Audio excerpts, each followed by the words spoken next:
সালাম আলাইকুম। ২ দিন ধইরা সৌদি আরব যে পরিমাণের বৃষ্টি হইতাছে, এই যে দেখেন আমাদের হোটেলের পার্কিং এর দরজা দিয়া নিচতলার ফ্লোরের মধ্যে যে পরিমাণের বৃষ্টির পানি ঢুকতাছে দেখেন। পার্কিং এর নিচতলা পুরোটাই একবারে পানির তলে ডুইবা গেছিল। ২ টা গাড়িও আছিল পার্কিং এর ভিতরে। ২ টা গাড়িও পুরাপুরি ডুইবা গেছিল। লিফটের ভিতরে পানি গিয়া লিফটের ভিতরেও পানিতে একবারে ফুল হয়ে গেছে। আর আমরা যে রুমের মধ্যে থাকতাম, ওই রুমও সবকিছু পানিতে একবারে ডুইবা গেছিল।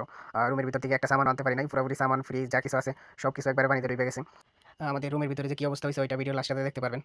তারপরে মনে করেন ঘুমানোর জন্য যে বেডশিট আছিল ওইগুলা ২ টা আইনা পার্কিং এর যে দরজার সামনে আইনা দিছি। তার উপরে ইট দিছি। ইট দিয়ে পানিটা আপাতত আটকায় রাখছি। তারপরও মনে করেন সৌদিরা গাড়ি নিয়ে যাইতাছে আর পানি মনে করেন যে ভিতরের দিকে আইসা পড়তাছে। আমাদের হোটেলটা একটু নিচু জায়গার মধ্যে বানাইছে। এই কারণে মনে করেন পার্কিং এর যে গেট আছে ওই গেটের ভিতর দিয়ে পানি সবকিছু সব পানি মনে করেন যে আমাদের পার্কিং এর ভিতরে ঢুকে যাইতাছে। আ সৌদি আরবে এই পরিমাণে বৃষ্টি হইব আগে কল্পনাই করা যাইত না। এখন কয়েকদিন যাবৎ অনেক বৃষ্টি হইতেছে, প্রচুর পরিমাণে বৃষ্টি হইতেছে। মানে বলার বাইরে একবারে। পার্কিং এর মধ্যে আমাদের থাকার রুম ছিল। থাকার রুমের ভিতরে একবারে বুক সমান পানি হয়ে গেছিল।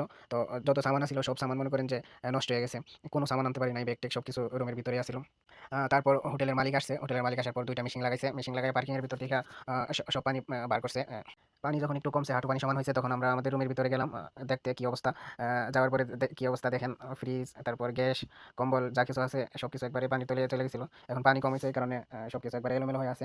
তো যে যতটুকু দাগ দেখতেছেন এই পরিমাণে পানি হইছিল। ওয়ালের মধ্যে দাগ দেখা যাইতেছে। এই দাগ সমান পানি হইছিল। এখন আপাতত একটু কমছে পানি। ৫-৬ ঘন্টা মেশিন লাগাইয়া পানি টানার পরে পানি এখন হাঁটু সমান হইছে। তারপর পুরোপুরি পানি কইমা গেছে। পরে আরেকটা ভিডিওতে দেখামু আপনাদেরকে পার্কিং এর পরবর্তী কি অবস্থা আছে।